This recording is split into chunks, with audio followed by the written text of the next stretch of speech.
In 1749, Benjamin Franklin circulated a pamphlet entitled Proposals Relating to the Education of Youth in Pennsylvania, and in 1750 the cartographer Louis Evans donated books to a library for the proposed institution.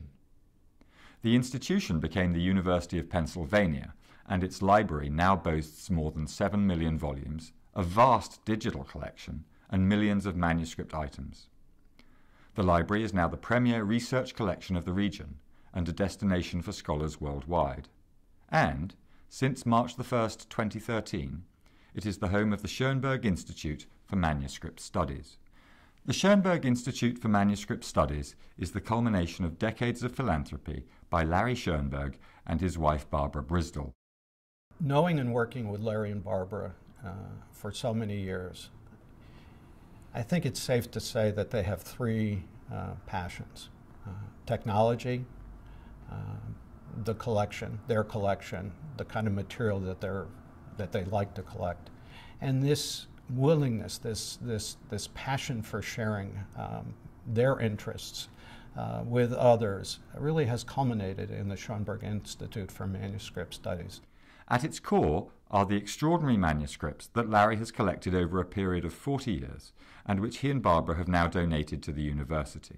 The Schoenberg collection takes us from the world that Larry built to the world that built Larry, if you will. And that world dates from really antiquity. And Larry is the one that saw that and traced it out so he could better understand himself and better understand the world that we all live in.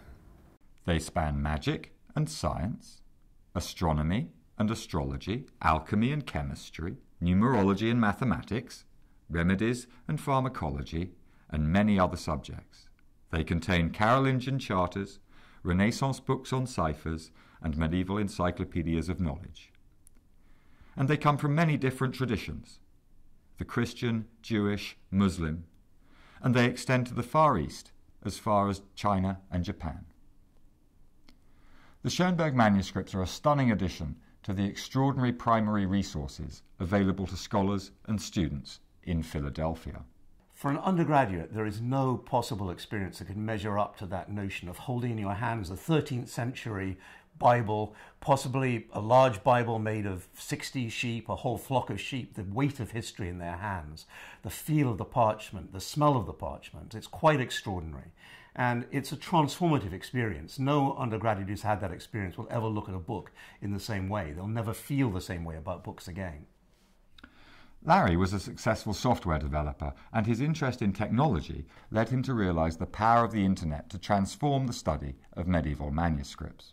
Larry understood, long before many other people, that the digital age is not a threat to manuscript studies. In fact, they're complementary, and the digital image only increases the aura of the original and its capacity to transform people's lives.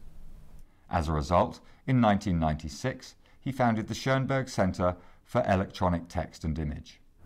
The Schoenberg Center for Electronic Text and Image's greatest achievement is the mastery of the most difficult component of digitization, which is imaging.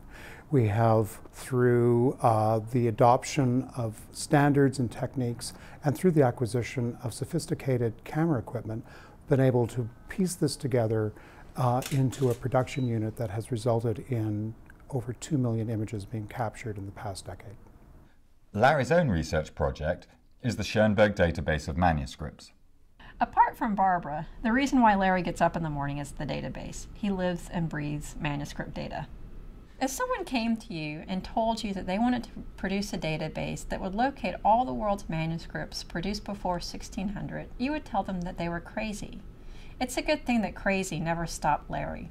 The Schoenberg database is the largest repository of manuscript data in the world, containing over 200,000 records and representing 90,000 manuscripts.